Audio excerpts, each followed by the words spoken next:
Welcome back to Idaho Voyager. If you're a fan of the channel, you've noticed that we've been posting a lot of stuff on our brand new travel trailer, the 2021 Lance 2075. And we have posted videos here on the channel of an interior walkthrough and an exterior walkthrough. And then we've also done a top 3 and bottom 3 as far as the things we like most and the things we don't love so much. One of those that made the bottom 3 was the bedroom DVD connection or lack thereof. And I've gotten some comments and requests to go into a little bit more detail on that. And so here it is.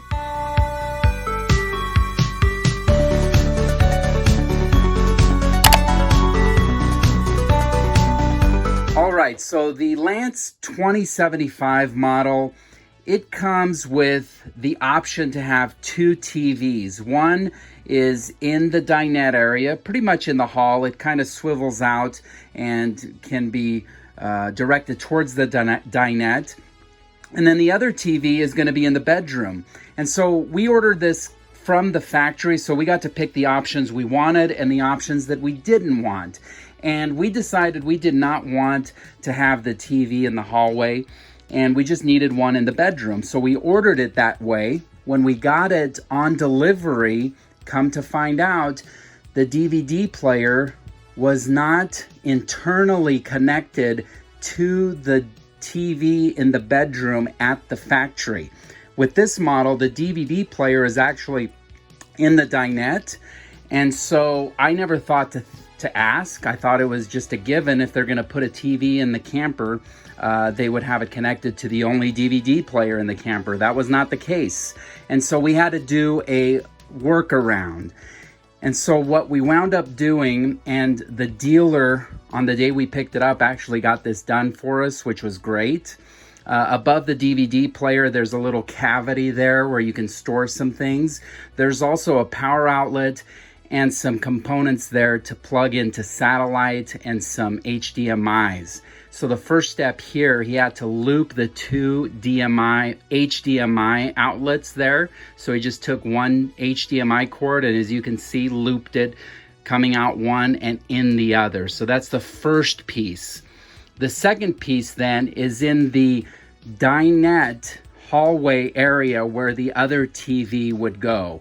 There's HDMI plugins there, there's power outlets, there's a cable outlet.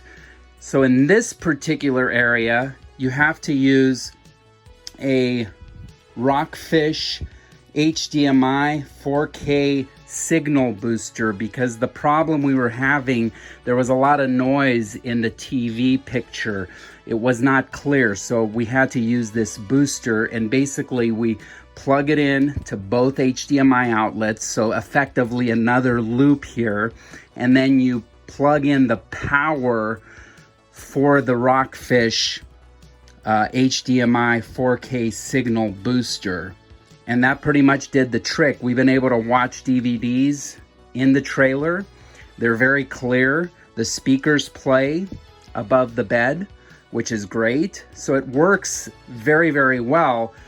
The downside, obviously, is every time we want to watch a DVD, we have to plug this in, just the section in the dinette cavity area. That original HDMI loop, we just leave there. We don't even touch it. It's just this extra step here in the dinette that we actually have to plug in. And then when we're done, because it's kind of an eyesore, we just unconnect it and store it away. So it's an extra step.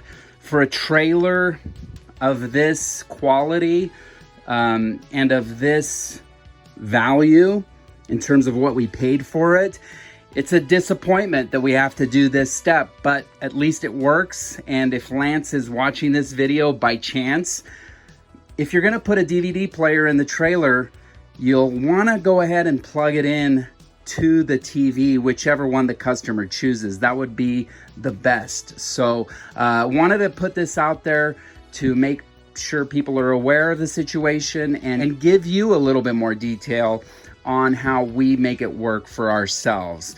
If you have any questions, please feel free to leave them in comments. I'm happy to respond. And thanks for stopping by here at Idaho Voyager. And if you enjoy this type of content, make sure to subscribe.